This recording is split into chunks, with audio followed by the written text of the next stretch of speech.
Good evening, everyone, and thank you for attending Building Your Toolbox, a monthly educational series where individuals learn a pain management strategy or skill. Tonight, we are very happy to be joined by guest presenter Lindsay Weitzel, who will discuss how to build your own personal rock wall against pain. Tongue twister there. I'm Michelle Rice, and I have lived with chronic pain for over 24 years, and I serve as the patient engagement lead for the U.S. Pain Foundation. Tonight, we will learn how to build a rock wall and create a strong foundation for managing chronic pain. Some of the things we will learn include how to build a personalized rock wall for pain management, balancing lifestyle and medical treatments, the critical role mindset plays in reinforcing resilience and coping strategies, how cultural perceptions of pain differ from conditions like cancer and why that matters, actionable steps to feel more in control and empowered in your pain journey. So now I am really excited to introduce our guest presenter for the evening, Lindsay Weitzel. Lindsay has a deeply personal connection to chronic pain and migraine, having experienced daily migraine and burning atypical face and neck pain from the age of 4 until she was 30. Her lived experience, combined with her extensive academic background, including a PhD in analytical health sciences, a master's in nutrition, and a certification as a yoga teacher, has shaped her unique approach to managing and understanding chronic pain. She is the host of Headwise, the National Headache Foundation's weekly video cast and podcast, and speaks nationally on migraine and chronic pain. She is also the author of Super Zoe the Migraine Hero, a graphic novel designed to empower kids and adults with migraine. Through her nonprofit, MigraineNation, Lindsay runs programs to support those living with migraine, fostering community and education. If you'd like to learn more about her work, you can visit lindsayweitzel.com. We are honored to have you join us tonight, Lindsay, and I am going to let you take over from here. Hi, thank you for the awesome intro. Nice to see all your faces. I'm going to go ahead and share my screen, and thank you to everyone at US Pain for letting me be here. I'm very honored. I need to get to presentation view. Okay. Can everyone see that okay? Doing good? Okay. Uh-oh. Jumping ahead. Okay, so I'm going to talk to you about building. I have this philosophy, I like to call it building a rock wall against chronic pain. Sometimes I call it migraine, depending on the audience. I talk to few audiences, but it works for both, and I have both. So I'm not just preaching at people and not knowing what I talk about. I'm coming from a space of understanding, and I hope that I have something to say that you guys can glean from and take away. Tonight. I'm going to time myself. Please stop me if I go over. Okay. So why on earth would anyone want to waste their time for 20 minutes listening to me? As she said, as Michelle said, I had chronic and daily migraine from age 4 to age 30. I also had atypical facial pain. It was diagnosed as CRPS. I'm not sure that's what it was. I think the important thing to take away from this is I am still in daily pain, but at the age of 30, my pain improved drastically. And I think the interesting thing to take away from that is that pain is infinite. You can still be in a ton of pain, and have had it cut in half at some point. And that number scale of 1 to 10 really means nothing. Pain is such an interesting thing to think about and study because it's infinite. I also had nausea and vomiting that were pretty constant and severe, and I spent a lot of my life underweight. So I have a lot of strategies for that I had to deal with in order to keep going. So that is my history. And my background. She already went through my education, etc., so I won't do that again. So this is my rock wall philosophy. I like to call it a rock wall because the rocks are all different sizes, and the rocks represent strategies. Half of your rocks are going to be lifestyle strategies. Half of them are medication or medical treatment strategies, and the mortar that holds them all together is your mentality. And so I used to think brick wall, and then it occurred to me, I was like, they're not all the same. Some of your strategies are much more important than other strategies, and that's why I like the idea of rocks. But I approach the mortar, the mentality, in a way that I think is really different from the way I hear it approached elsewhere. I approach it as a healing mindset. I approach it, it is not your fault you got here. It's not my fault I got here. We didn't fail in some way psychologically. We didn't have weak minds. We didn't do something wrong.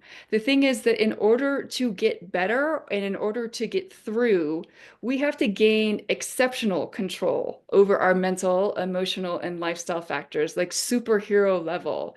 And that's how I approach it. I feel like all too often when we go to a talk or when we talk to a healthcare practitioner, we are left with this feeling that we failed in some way in our mentality and our mortar. And that's not how I like to go about this at all.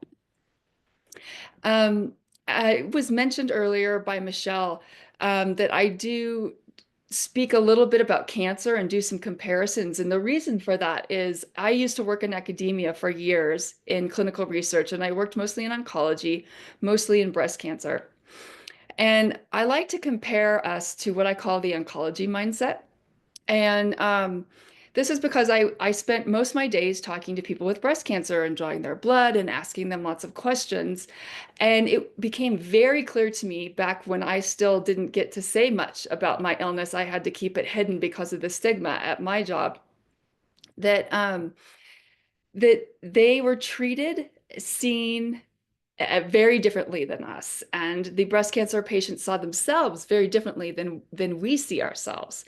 And if you think about it, the oncology mindset in breast cancer, they're seen as survivors and warriors. And in chronic pain and in migraine, we're seen as weak and anxious. In breast cancer, they have identifiable markers of their disease. And in chronic pain or migraine, we have no marker or visible way of seeing this disease or showing this disease to someone else. In breast cancer, the world knows it's serious. In chronic pain, no one understands and few people care. In breast cancer, their loved ones gather around and support them. And in chronic pain, loved ones may shun us. Now, if your chronic pain is due to cancer, I want to say that I understand that too, but these still are two very different things. I bet you probably are experiencing this with the chronic pain that was caused by the cancer later. This is a very interesting thing. And what I want to invite people to do now is to sort of reject everything on the right-hand column, the chronic pain column, and embody everything on the left side. Believe this about yourself. Because once you believe it about yourself, other people start to believe it about you. And it's a very interesting change in your life once you see yourself this way. So another thing that I learned when I used to work in cancer is that we have to be stronger than everyone else physically and mentally. We know this, but it became very apparent to me during a talk that I went to that was being put on by a breast cancer patient who'd had 3 or 4 recurrences of her cancer. And she was an amazing person. She was a competitive cyclist. And she just, I realized that I had been living like this, but I had never put the words into my brain. And I was so impressed with what she said. She gave this talk and she said that the reason she worked so hard on her body and her mind was she needed to be here, up here mentally and physically, so that with each recurrence, every time she went through chemo and had a surgery and this or that, she only felt to here instead of here. And I believe that about us so much. We need to keep our bodies and our minds up here because every time we have a terrible flare that's really high pain and lasts a long time, we only fall to here and not here. Every time we're gaslit by a physician, a coworker, a boss, we fall to here, not here. And then we can get right back up. And I think about this daily, and I think about her talk daily. So let's get back to the mortar. I love this quote. The mortar, again, is our mentality that holds our whole rock wall together. And nature has endowed us with control over but one thing, and that's thought. Okay. And I love that quote. So the subconscious mind is master over our mortar, whether we realize it or not. So you're like, great, Lindsay, I have no control over that. What am I going to do? So thoughts are nerve signals. Every thought we think is as real as the pain we're feeling. And this is so important that we can learn to control this, right? So chronic pain is like you're trying to experience love, success, happiness, joy, healing, except your mind and your body is actually totally turned into the horror channel at all times. And so it's like a living thing. It wants to defend itself, and it comes with all the things that help it stay alive, like depression, anxiety, low energy, low mood, sometimes fatigue or brain fog, depending on the cause of your pain. So I'm going to use imagery to sort of talk to your subconscious mind, and then I'm going to come out with some really clear strategies once you have that imagery in your brain. Some of these strategies you are probably already using, some of them you've heard of. That's not the point. The point is, if throughout this talk, I'm going to have some imagery and then strategies, and then I want you to latch onto the strategies you like most. So I don't know if any of you have probably read work by Rick Hanson. He has a theory called the negativity bias of the brain. And he's pretty popular. You probably have all heard of him. I took some liberties, not me. I hired an artist because I can't even draw stick figures. But I hired an artist to sort of draw some thoughts related to what he does. This isn't his exact theory. I kind of took some liberty with it. So this is a healthy person's brain. Now, think if we're cave people, we have a negativity bias because it is so much more important for us to remember that there's a tiger that lives over there that wants to eat us and our family than it is for us to remember there's a beautiful tree or some flowers that are over there, right?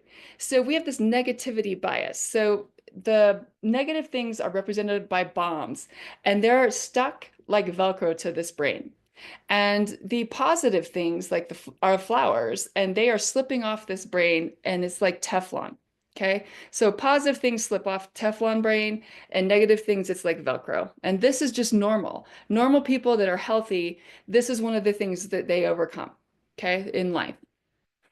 This is a chronic pain brain. I came up with this and forced some poor guy to draw it. In chronic pain, our brains grow arms, sticky arms, and they reach out into the environment and search for negative bombs, search for nothing but negative bombs. And then they take it and they stick it to the brain. And this is what happens to us. And this is subconscious. And the more pain we're in, the longer we're in the pain, the more we get used to doing this, the more we do it, and the harder habit it is to break. So, how do we break this? We can't fight it. We can't grab that arm and go, no, stop doing that. We want to teach you to stop doing that. What you have to do is you have to train that sticky arm to reach out. Am I drawing on my own slides? Something's drawing. Reach out into the environment and pick flowers instead of bombs. And we do this by doing things like come up with a mind movie of your perfect day. I'm going to wake up in this beautiful place and my children are smiling and I'm having this breakfast and this is the type of day I'm going to have. And you have a mind movie so that when you feel there's a bomb sticking to your brain, you're like, oh, mind movie. Oh, there's a flower. Oh, this is my favorite memory. Oh, I had this wonderful time with my daughter or my spouse, etc. You come up with these things that you can immediately go to. So here's another visual. I do love this quote. I don't love everything Joe Dispenza says, just so you know, but I love this quote. Whether it's, I wonder if I can move this because I can't see my quote. Anyway, this is a good quote. Um, sorry, guys. Um, basically, every thought you have, it helps you actually alter your DNA. It's an epigenetic fact. So because of the chemical milieu that you are putting your cells in, with your thoughts, with your body chemistry. This is what helps you heal. And so this is helpful whether your pain is due to injury, whether your pain is due to genetics, whether you were born with terrible migraine genes like me. These are one of the ways we can help heal ourselves is through epigenetics. And so I love this. I made it entirely out of my own brain. You can tell because it's really silly. But this person is you, it's me, it's someone with chronic pain. And we are flying through the jungle of life and we are grabbing on to, what are these called? Help me, Nicole. These are, um, what are those called? Vines. Vines, thank you. And the lighter colored vines represent good thoughts. The darker vines are more negative thoughts. Okay. So this picture, here is our chronic pain person down in the bottom left. And this represents your brain, life, whatever makes sense to you. Okay. And the darker areas are the more negative vines. The lighter areas are the more positive vines. And just if this, you can get this in your brain, in your subconscious, and as you go through and you pick the lighter thoughts, the flowers that you're sticking to your brain, etc., you get to a healthier brain, a better place in life, etc., a healing mindset. I have never been to the white area. I think it's reserved for Tom Cruise or the Dalai Lama or something, so I can't really tell you about that. Um, so let's move into some specific strategies. Many of these you're going to have heard of or a version of. I'm not trying to insult your intelligence. I'm trying to put all this in a space where hopefully you're going to feel empowered and pull some things together and just pull some awesomeness together out of this talk. So cognitive distortions, we've probably heard of them. They're chronic pain's favorite way to bring you down. And they're habitual ways of thinking that are often inaccurate and negatively biased. You can get online and find lists so long of these things. My favorite one is at psychcentral.com. I went there today to make sure it was still there. It was. But here's some examples.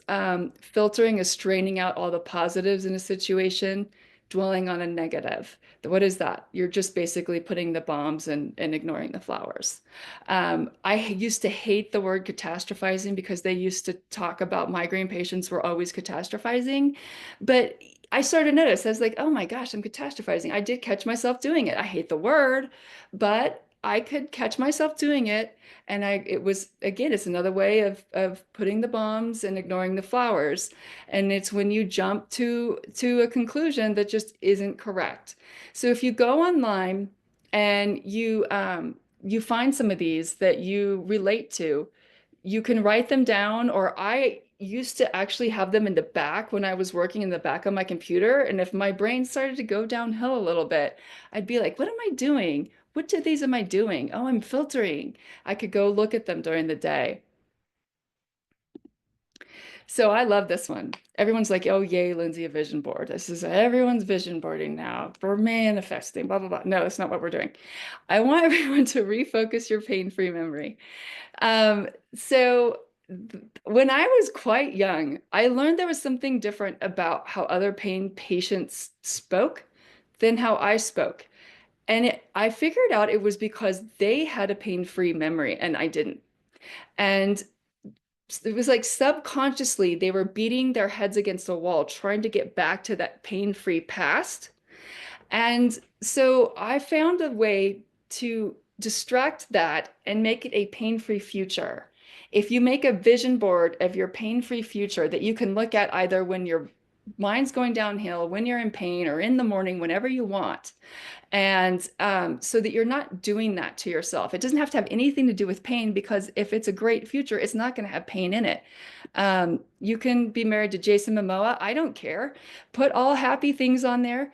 And it's a really great way to focus on this pain-free future instead of, God, I wish I had my old life back, because that is not a healthy space for your brain to be in.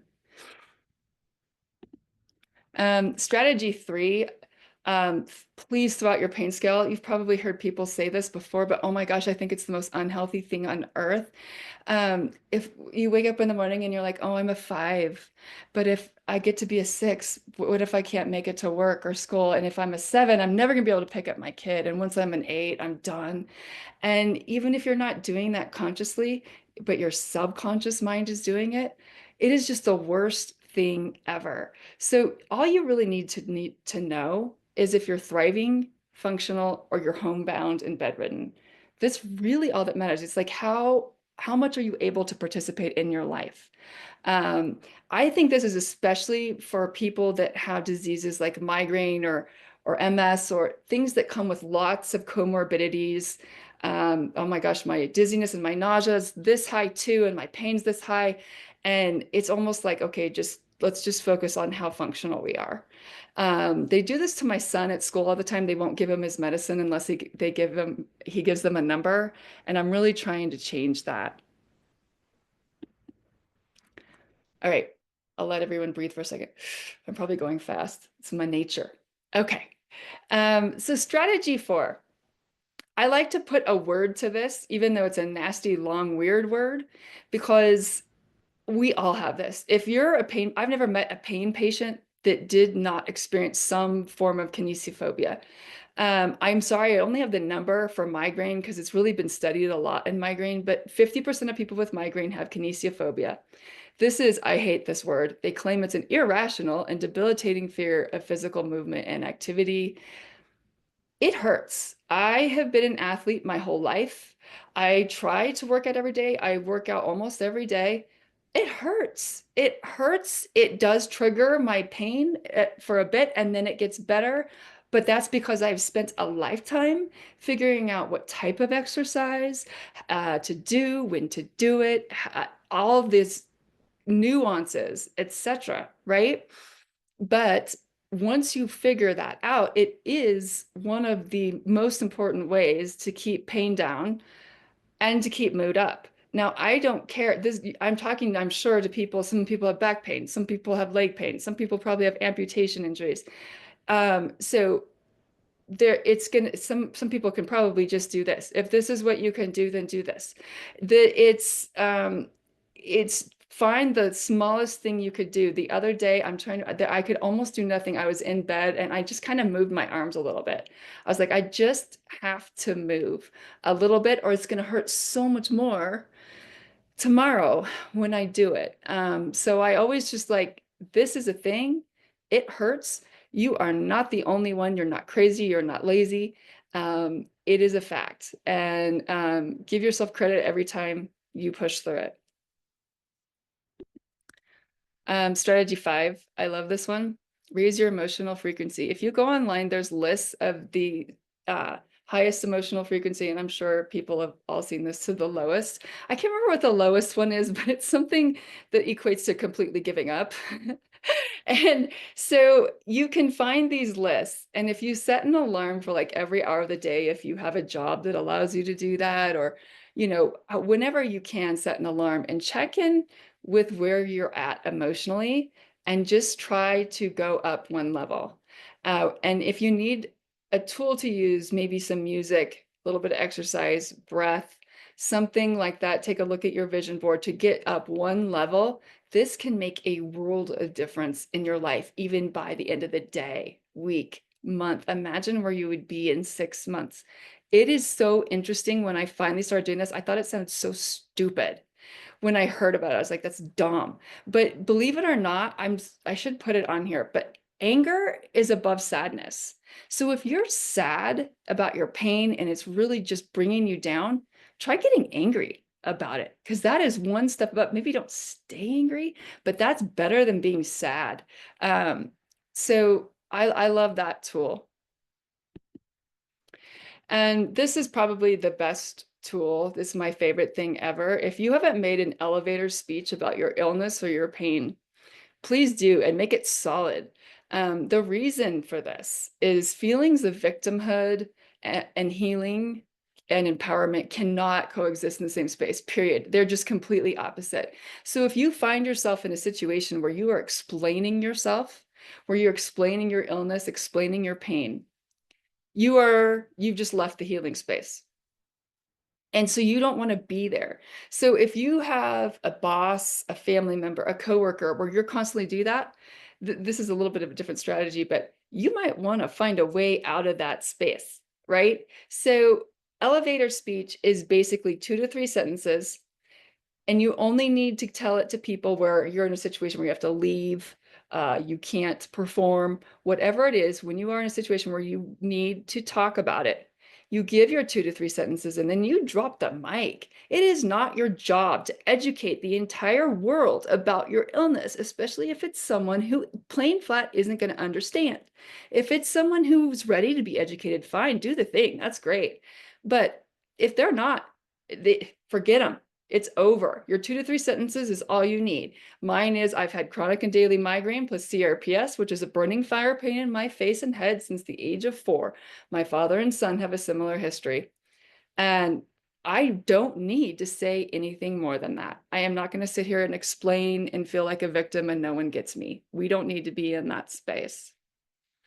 So I would like to leave you with a little slide on stigma, because that is another thing that puts us in this victim space. And we can't be there because our job is to heal. Our job is to get better.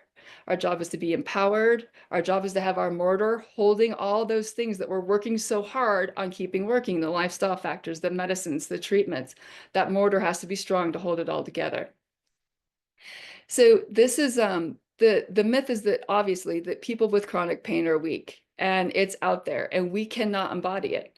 And when I wrote Super Zoe the Migraine Hero, I went everywhere looking for an artist, because like I said, I can't draw stick figures, that could draw this graphic novel.